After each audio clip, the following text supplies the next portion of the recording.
I got this vision in my head that it's new and improved me. You don't approve of it, then so be it. You would assume the least. Influences from the streets. I grew up amongst Jesus, well as thieves and jealousy. So inevitably, it's hella beat. Alright, we are live back with this MrTelafera.com. I'm here with an artist from the 615 who's been doing this thing for a long time. You might have heard him with his records, I Go Ham, mixtapes, Cold Turkey, Step Brothers 1, the album Step Brothers 2, a plethora of music. It's just been killing the game for a long time. Insomnia Addict. I'm just giving you a couple of the projects we've heard this man on. I'm here with 615 on Starlito. How you doing, my man? Pretty good. I'm happy to be here. I appreciate y'all having me. Starlito, as you said. I come from Nashville. Right now we're in Knoxville. I had a show about 4 hours ago. I haven't been asleep, but I'm happy to be here. Man, we're gonna get into one of your homeboys, Kevin Gates, because I feel like we don't really get tired right now. It's early. Yeah, that's the phrase that pays. I don't get tired. Yeah, I rock with that. Yeah. A lot of people don't know. Could you get into briefly when you switched from Allstar and made the transition to Starlito altogether? What went into that, and why make that transition? Well, I recorded professionally under the name Allstar since 2003, and I released 5 mixtapes under the name Allstar. I got signed to Cash Money under the name Allstar Cashville's Prince, which to me was always a little bit of a long title. I did kind of come up with that, or the streets kind of gave me that title following Young Buck's lead. He went platinum. I was the new artist making the most noise, so it was kind of like Prince of the Ville. I was Cashville's Prince Allstar for a while.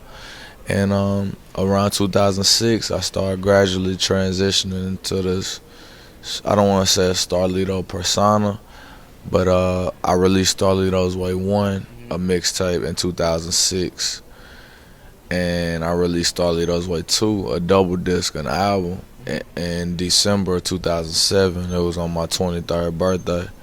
And at that point, the transition was almost full scale, because professionally there was a DJ with the name Allstar, and I was running into a lot of branding issues with the Allstar thing. And around that time I started distancing myself from a lot of entities and started taking my career into my own hands. And so legally it was easier for me to move forward under a new artist name. I had a lot less issues that would have had to been resolved, as far as it was almost as if I was a new artist and able to pursue a new situation, because I had been signed as this. And not to say that, people still call me Allstar.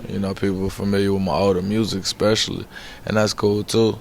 But the Starlito thing started with that series, and by the time I dropped that second album, that album Starlito's Way 2, I was with Cash Money at the time, but I just put out an independent album just because, and really more so because I didn't know how long I had on earth at that time. I was living so wild, I kind of felt like early demise might have been in the cards for me. And all my favorite artists had released double disc at that time. Biggie had a classic double disc. I even like Jay-Z's Blueprint 2.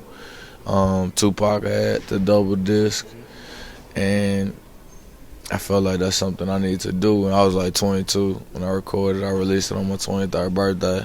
And after that, by 2009, I was really, paving the way for this Starlito movement it's still coming into fruition. But just some insight on that, it comes from the Carlito's Way, the movie.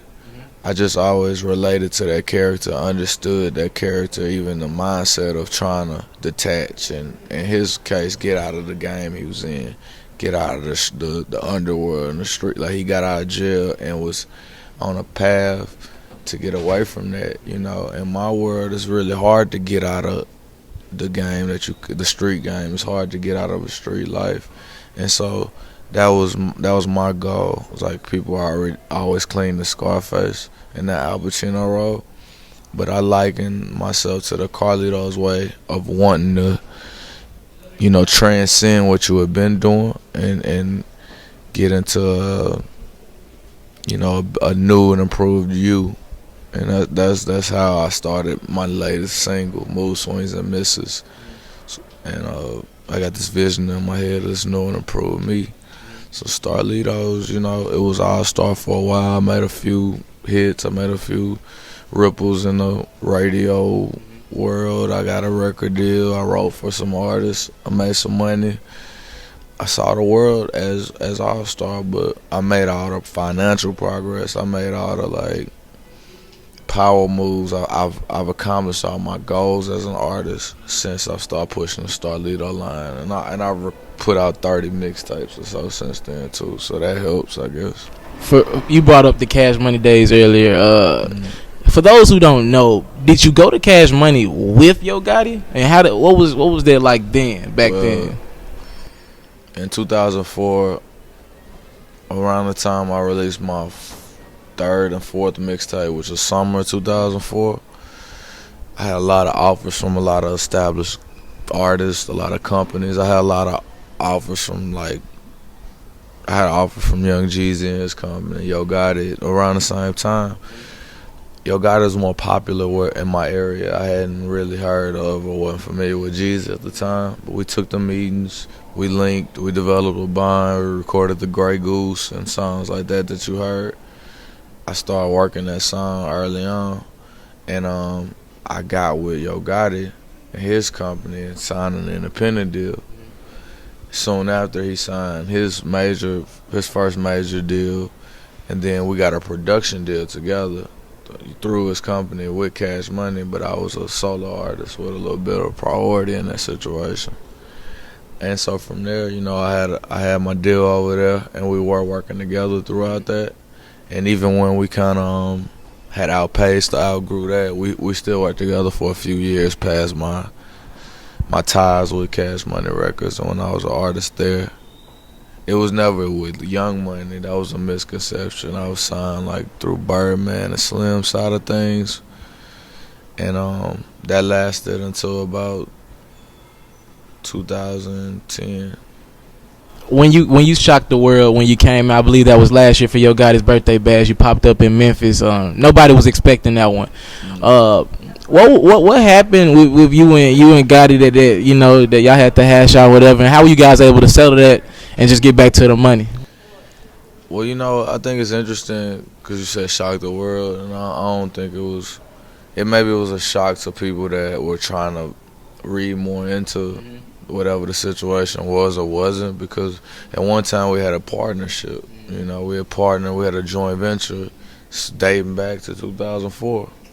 And so we've done hundreds of songs together since then, plenty of them released, and I think that was a gap of time in say 2011 where we stopped releasing as much music together.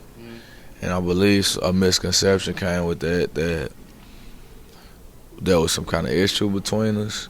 And he said this last week on stage in Nashville. We were on the same homecoming for Tennessee State University. We were on the same homecoming concert.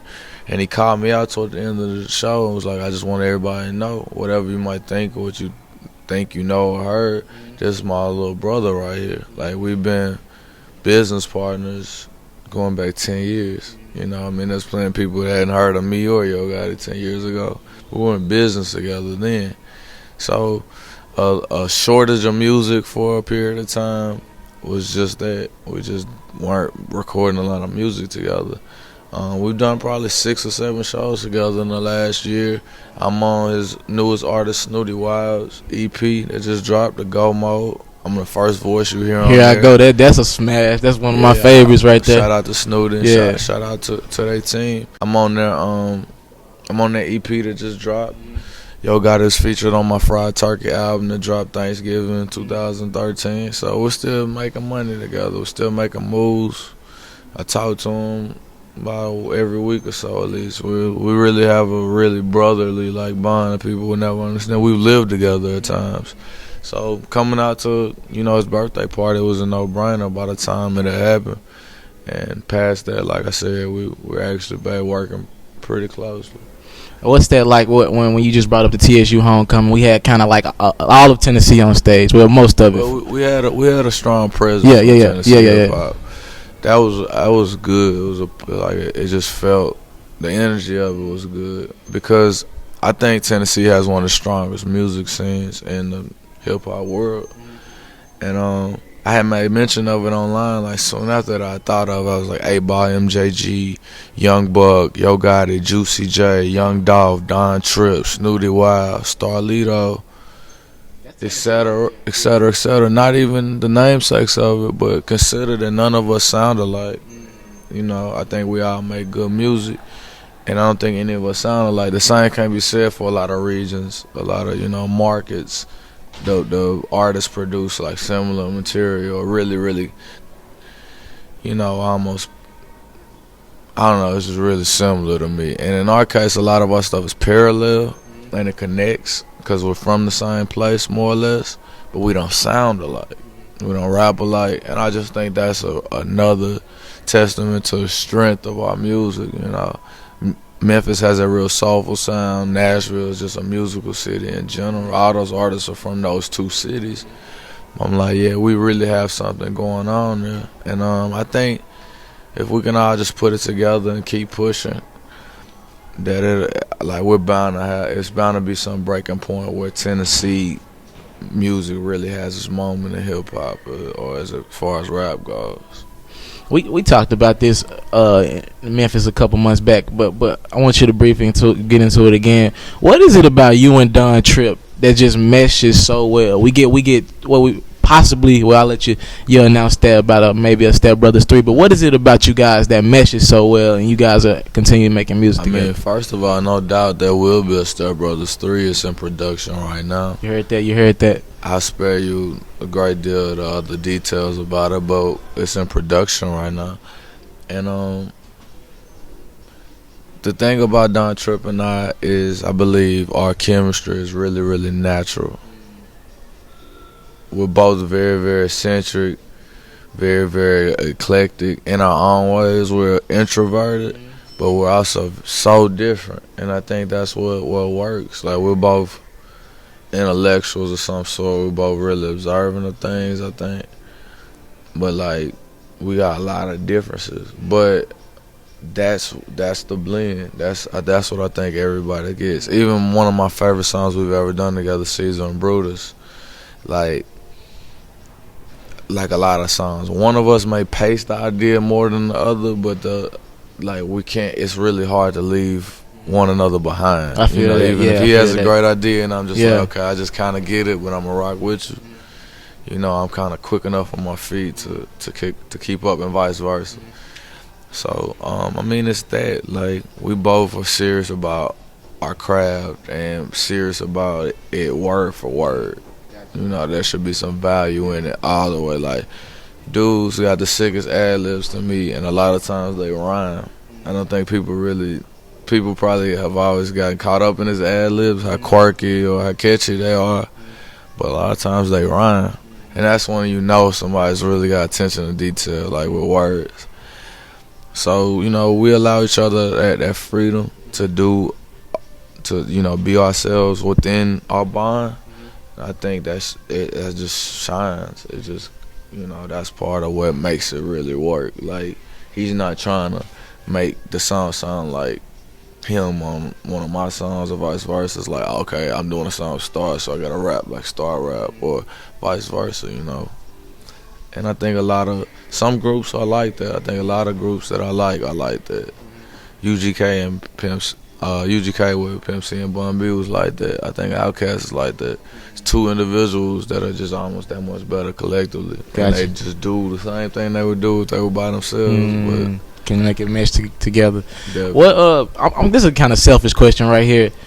One of my favorites, you brought up the Caesar joint, but one of my favorite joints from you guys together, granted it was on the first one, which was a mixtape, was the Outtakes. Well, the first one was only a mixtape because it was on mixtape websites. It had 15 songs on original production.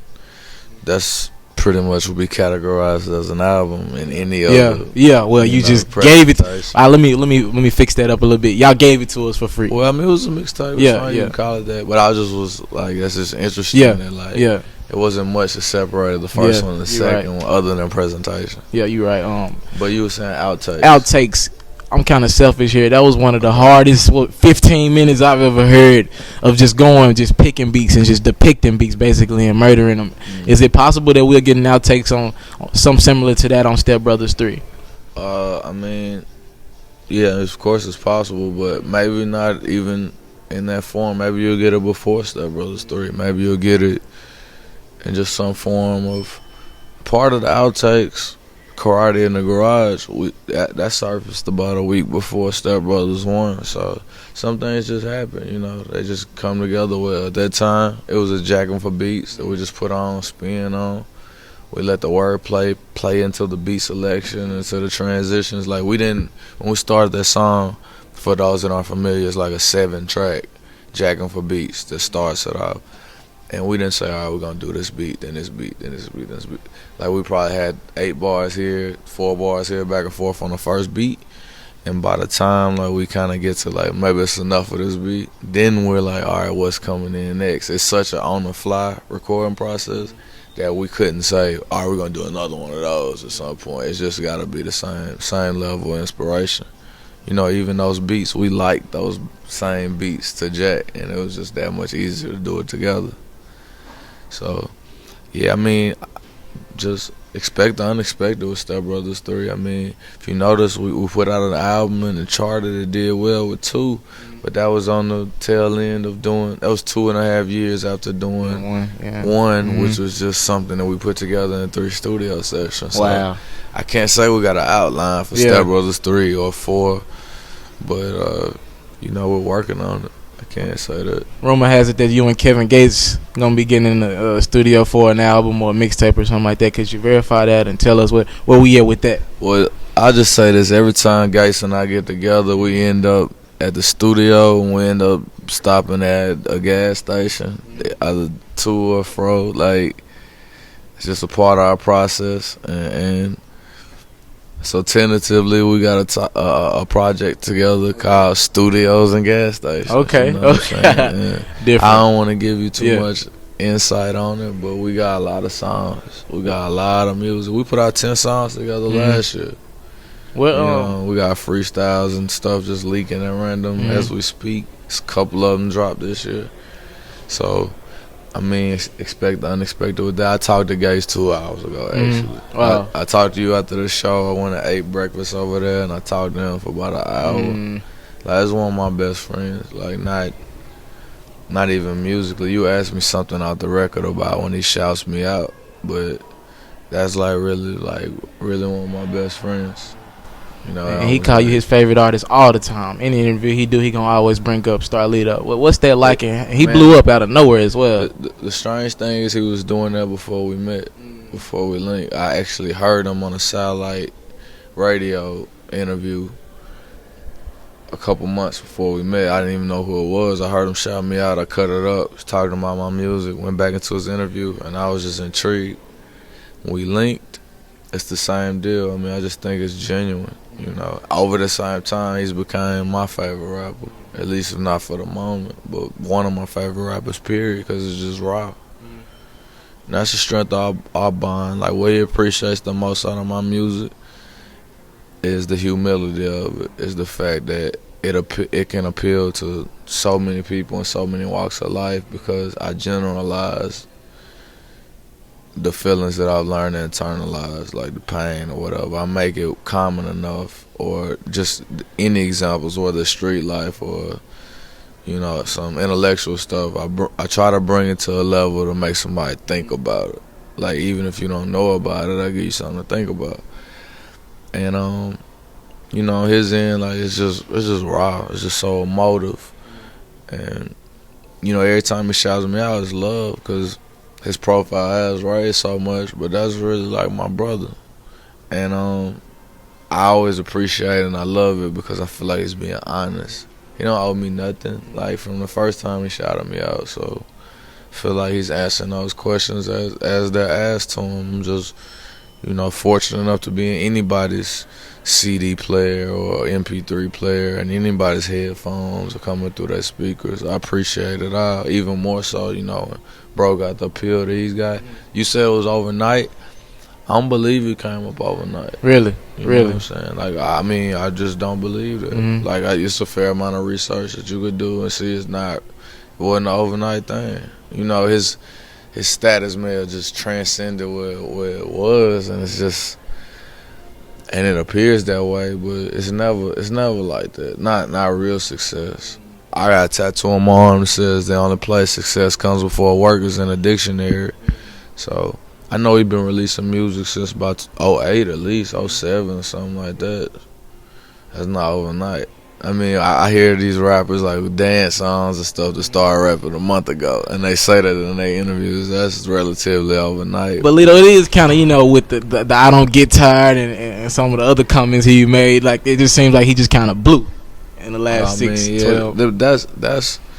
That's relative. Mm-hmm. That's a matter of perspective, because like the blowing up is still in process. You know what I'm saying? Like, and I know his work ethic.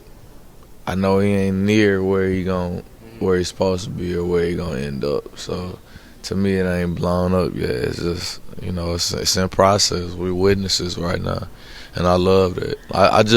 I enjoy people's successes from a distance all the time. Not even people I'm close to, or, just to see you with your logo on your mics from previous interviews, and just to see people come up and see people grind. It's powerful. I try to absorb the energy. Yeah, appreciate that love. Man, we just talked about how Gates glorifies you as an artist, as a lot of others do. Do you ever still feel like you slept on as an artist? I don't know if anybody ever just came out and just asked you that straight up. You ever feel like you slept on as an artist, being over 10 years in the game? I mean, definitely in certain regards. I don't dwell on it. I did say in that Insomniatic song, I can't sleep till they stop sleeping on me. And considering a statement like that, like, it's just my drive. That's what motivates me. Like, I can't expect at any point for everyone to be in the know, or for everyone to be behind what I got going on, or be awake to it. But it's just, I understand that this is a part of it. It's a proving ground. You have to constantly show and prove. And so I don't sleep because people are sleeping on me, so to speak. But at the same time, I never hang my head about it. Nah, it's just more so like, all right, I see what people are excited by sometimes, and I'm like, well, y'all don't hear this, what I got going on, but that just made me want to go do more. Or be more active. Is that because lyricism and what you rap about, and you talk about the not just the ups but more or less the downs? You think that's lost, like lyricism as a whole, a lost art? Not lyricism. There's tons of guys I think are doing that thing creatively, but I don't think lyricism is popular. Because we have people that make a splash, and lyricism isn't a priority to them. And so how could you ever expect it to be? You know what I'm saying? If you make it saying ABC 1 2 3, no diss to Michael Jackson, the young Michael Jackson, or anything, but why would you stop with that type of formula? Why would you ever explore the other 23 letters of the alphabet or whatever? Yeah. So I get that, but for me, like, I always valued that. I was always listening to music that was making me say, wow, rewind it, and I want to hear or the whole story, the whole song makes that, like, that's what I was always into. So that's how I'm on it. Like, I'm not in the competition or in the lane with the people doing the other stuff, but I mean, I just know music is so diverse. There's room for everybody to do it, a little bit of everything, if you ask me. I just try to stay true to me and what I enjoy out of it. You pretty conceptual when you come to things. You always got a underlying message when you do things like the Mood Swing and Misses video. You went out to Vegas and shot that one, I believe. What was behind that? And I believe we got some Tupac correlation somewhere along in there. Well, my main performance shots in that video, I filmed at the intersection where Tupac was allegedly murdered and was shot up leading into his death. And I mean, him being my favorite, not one of my favorite rappers, I just thought that would be interesting for me to go there 18 years later. There was some speculation he may return, his death might. Anyway. Do you even believe he's dead? Cause I don't know. Okay, I mean, okay. I heard that saying you I don't know what I believe, yeah, or what I believe in, but I just thought that was an interesting backdrop, considering the perspective of that song and even my album. I feel like Tupac was a black sheep. I feel like he was very much enlightened and awakened. He may have been kind of misunderstood and even misguided at times based on some of the things I've grown to try to understand. But that's me. That's probably you at times. That's anybody. So he was so passionate, and I'm like, that's a cool black backdrop for me. Because at first, when I first visited the area, I was just in shock that they don't have a sign up. There's no in memory of. It's like, wow. So from there, I was like, I'm going to just shoot part of the scene out here. I like Vegas. That's one of the places I actually reside in my downtime. I do a lot of recording there. I recorded Insomniatic there. I recorded a lot of Black Sheep Don't Grin there. I have somewhere to lay my head there. So just from being there and moving around, I just thought that fitting. But that's like what my album's gonna be. A lot of just capsules of time capsules of trying to just really capture feelings and like how something made me feel at the time, and make a song that would make the listener feel that, if not, displace any feelings they already got, but just embrace what I'm feeling. Like, okay, I get what he's going through, or I've been there, or damn, that song's for me. That's just kind of how I'm looking at it. You brought up Black Sheep Don't Grin. Where are we at with that project, and what does it mean for a black sheep not to grin? I mean, I really would love for you to hear the album and interpret it, at your own free will. But for me, it means that, okay, you ever heard the term a sheepish grin? Mm-hmm. Like somebody almost smiles in shame, like they've done something that embarrassed by it, and they kind of grin and laugh it off. The idea is like a black sheep, which would be the outcast of the herd or the flock or whatever. Well, they don't have any shame because they're already, the outcast, so to speak. And so black sheep don't grin. And in my world, as a black sheep in this industry or this business or this realm, as a black sheep, I feel like there's no shame in me being myself. So I may not rap about what everybody else rapping about. I may rap about touchy things. I may rap about emotive or emotional things. I'm not ashamed of it. I'm not ashamed to be who I am.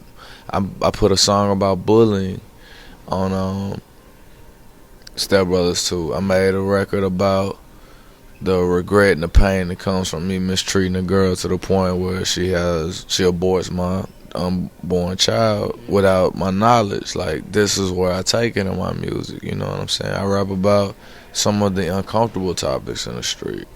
I make raps telling kids, don't sell drugs, you know what I'm saying? Despite what I might know about that or the life I might come from, to me, this is what makes me a black sheep. And I'm like, I'm not embarrassed. I don't have to hide my hands or, this is where it's at. You don't got to feel it. If it's for you, it's going to probably 100% be for you. But I'm also trying to encourage people to be themselves and embrace their weaknesses and make them their strengths. So it's like, it's just serious. Like, black sheep don't grin because they have to go through so much else. A black sheep is going to be mistreated by a shepherd or ignored by a shepherd or not even considered a part of the whole all the way through. So how can I do what everybody else does, or how can I react to my feelings the same way as everybody else? And even, if I take a revolutionary stance, that's the Tupac, that's the Martin Luther King, those are the Malcolm X's in the sense of like leadership has its, toils with much responsibility, to whom much is given, much is required kind of thing. And And like that's where I am as a man. That's where I am in my life. I have a lot of people that I have to take care of. I have a lot of people that this dream is affording me. I don't want to say the luxury, but the privilege of being able to provide and this and that. So this is how I'm on it. Like I'm not just going. I don't want to take it too far out and give too much about the album, but just being yourself is the most important and the best thing you can do. And in my case, I'm the best at being me. I'm the expert. I sit in business meetings. I meet with record labels, and that almost starts and ends the conversation. And like I'm the expert. No one can tell me what to do about me or with my situation better than me. We can partner. I can involve y'all. But even at this point, I got to have the capital to move freely, and as an independent artist, I could drop the album tomorrow, and you know that's where I am. I'm trying to embrace all that and move forward. So I know that's my message. You can't leak no timetable for the album. No, end of this year, next year. I mean, it should be this year. Okay. My real fans will probably have a good educated guess on when I'm gonna drop. Because I've dropped about 5 or 6 projects on this date before in previous years. But I'll leave it there. Kind of give me a hint right there, but we'll leave it at that on that one. Yeah. Before we get you out of here, now it's MrTelefair.com. We big on sports. I'm kind of big in the sports field. I'm into sports a lot too. Yeah, and I know that. I know how sport. I don't ask everybody this, but I know how sports savvy you are. Okay. Could you give me a Super Bowl pick and why? I know you're a Titans fan as well. Well, I predict that my Nashville Cardinals, Junior Pee Wee, my Triple Pee Wee teams, the 5 and 6 year olds, I predict that both of them are gonna win their league championships. Okay. They're both 6-0 right now. So I want to shout out my little league. Shout out to the little leaguers, man. The Mid-State Youth Football, Nashville Cardinals. I'm sorry, the Nashville Cardinals. We got a first year program. We got almost 200 kids, and as far as sports goes, that's just something that I'm almost personally like proud of in my own way, just to be involved, not taking pride or taking any more credit for what's going on there. I'm just glad to be involved. But you said Super Bowl prediction. Yeah, the 49ers on my team, so it's hard for me not to pick them coming out of the NFC. But if I had to make a prediction right now, I would say the Bengals and the Seahawks. Wow. I mean, the Bengals are still undefeated right now. This is week 5. Week 5, yeah. So. When y'all see this is kind of early in the season. I talked to Pac-Man Jones 2 nights ago, and that defense is pretty tough. Yeah, they looking. Andy Dalton got them looking pretty good over there. AJ Green. I don't know. I really don't. I'm gonna just say the Bengals and the Seahawks. Bengals and the Seahawks. The Seahawks are just so tough at home, and they just show they know what it takes. But to me, in a perfect world, it would be the 49ers.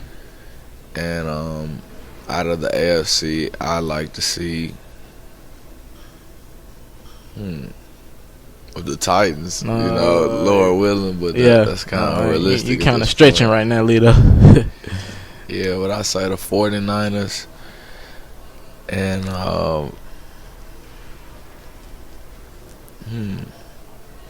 49ers or Broncos. Okay. My secondary pick. Because Peyton Manning's just pretty tough in crunch time. Yeah. He pretty big here as well. But right now, if I just, as a gambler, I would say the Seahawks and the Bengals might get there.